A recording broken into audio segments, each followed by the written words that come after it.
What's up, everybody? Hope y'all are doing good. So today's video is actually going to be on something that I've been wanting to do for a while, just because I get a lot of comments and questions about, especially about my accent, asking where I'm from and kind of my background.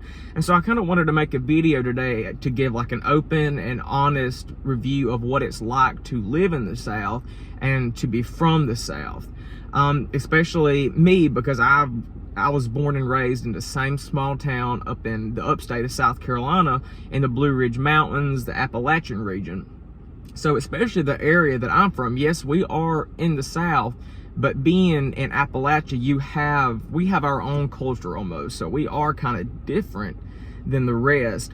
But growing up in the South overall, y'all, we had good weather. The landscape was beautiful because the mountains where I'm from, it's a lot of green hills, and down on the coast of South Carolina, we have very nice beaches, and we have a lot of historic homes and buildings. So overall it is a beautiful place. But a lot of people ask me about the people and if I ever experienced like any kind of harsh judgment or anything like that while living here. And the answer is yes, of course. However, I do feel like that's going to be anywhere that you live, because y'all, I'm 29 years old now, but I did spend 3 years of my life, and I never came home during those 3 years. But I spent 3 years living in St. Louis, Missouri, right in the city. So it was very much a culture shock to be out there, because people were different. Of course, they had different accents, different kinds of food, because in the South, food is a big thing here. We have large dinners. We make a lot of food at once, and just the old-fashioned soul food.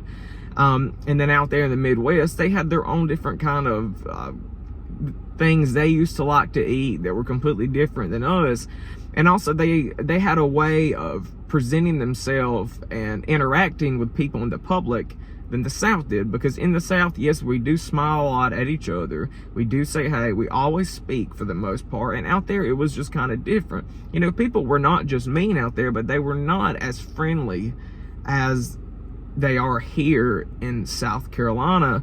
And so I thought that was a little different, but to me that wasn't anything too bad, because I kind of am a quiet person and keep to myself, so that didn't bother me. But one thing about living here in the South that I experienced that was different than living in the city, and also, y'all, I've been to the West Coast. I did a lot of traveling across the country. I've been to other countries before, so I've seen a lot of different things and experienced a lot of different people. But one of the biggest things that I noticed here in the South, and this may be a little strange, is using cuss words.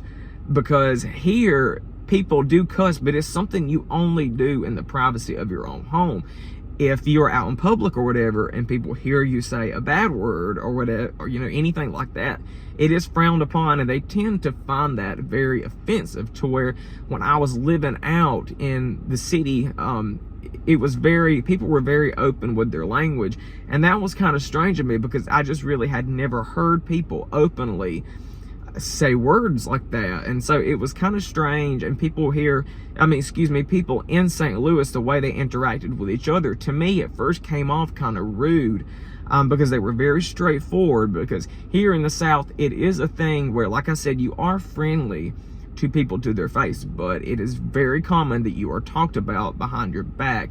Very much passive aggressive, to where the other parts of the United States I've been to, people were very straightforward, and they definitely would tell you exactly what they thought about you. There was not much passive aggressive, not like there was here.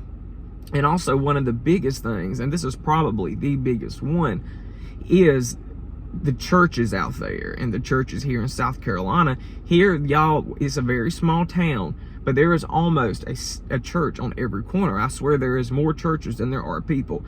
And here, people are they're Protestant, and they're very much Southern Baptist, and Church of God. To where out in St. Louis, there was a lot more people out there. There wasn't as much Protestant and wasn't as much Baptist. There was a lot of Catholic, but there were also a lot of other religions around. I had some friends that were Muslim.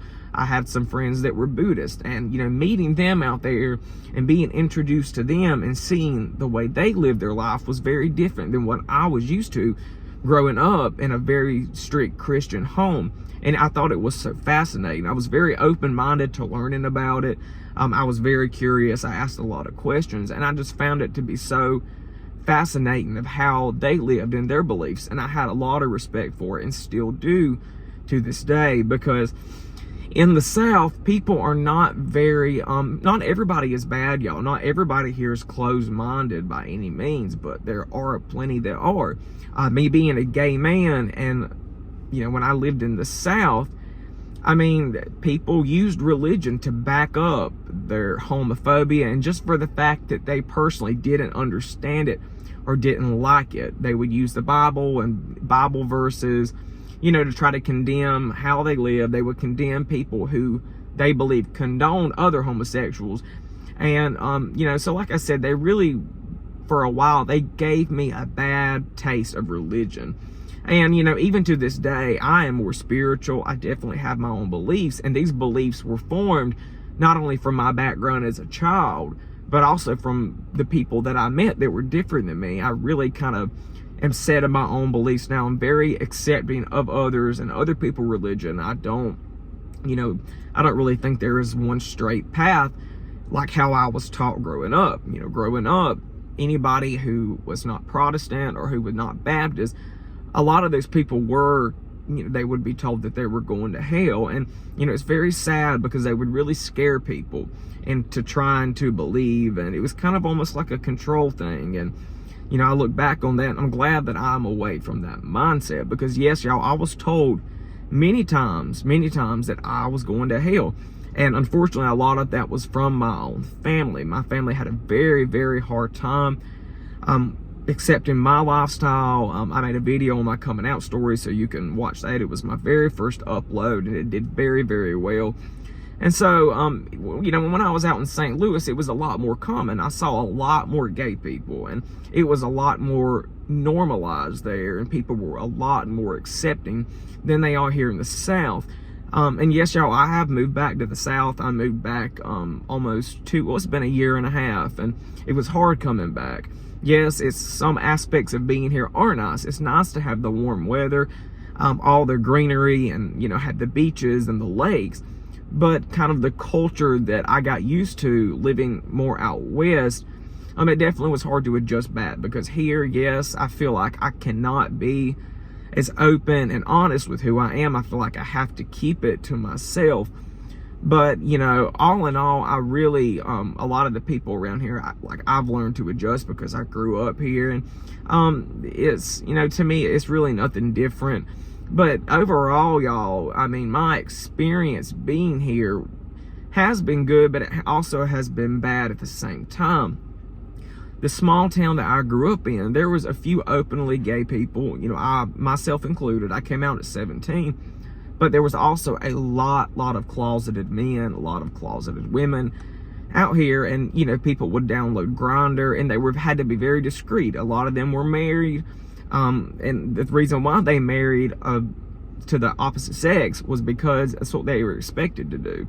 Here in the South, you're expected to be straight. You're expected to marry your high school sweetheart and start having children, immediately. And women are expected more to take care of the house and take care of the children, and men are expected more to be the breadwinners.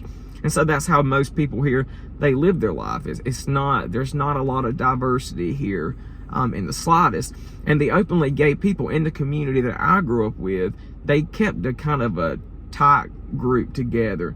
A lot of the other gay men, they all had dated each other at one point, because there was not a lot to really choose from here. If you were open and wanted a serious relationship, you had very little. And even though a lot of the relationships they had didn't work out, they all have remained friends. And so they're all very close. And when I lived out in St. Louis, there was so many gay people, and they were all spread out. You saw them in different parts of the city, different parts of the town. And like I said, it was not very uncommon. There was rainbow flags that were flown in people's yard. Here in South Carolina, you do not see that. Maybe in some parts of the bigger cities, they do have kind of a district where there are a lot of gay people that live there, and you might see that. But people are going to kind of hide that, and there are hate crimes here.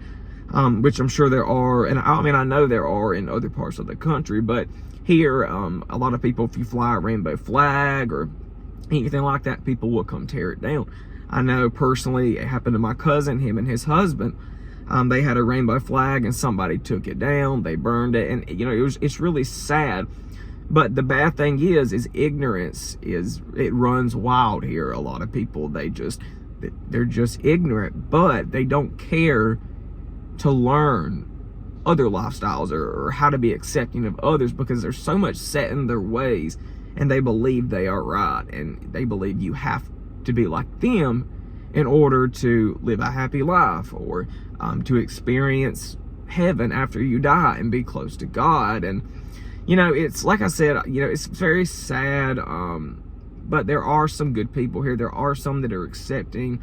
There are some that are very open-minded, and you know, I try to stick close to those guys, you know, and I just try to surround myself with like-minded people and people who are positive, and the ones that are closed-minded and have a lot of internal hate towards other groups of people, I just keep them in my thoughts and prayers, and I do what I can as an individual in my community to help people open their mind and to just be open to other ways of living and be accepting of others. And you know, so I do my best. I try to spread a positive message. That's the point of my YouTube channel. And, you know, I really hope my videos help y'all out and just kind of give you a glimpse into my life and things I've experienced, and, you know, things that just I've went through that really changed me into who I am today. Because I'm very proud of the man that I've become. Because I look back, y'all, on my life, I used to be very closed-minded, narrow-minded, whatever you want to call it.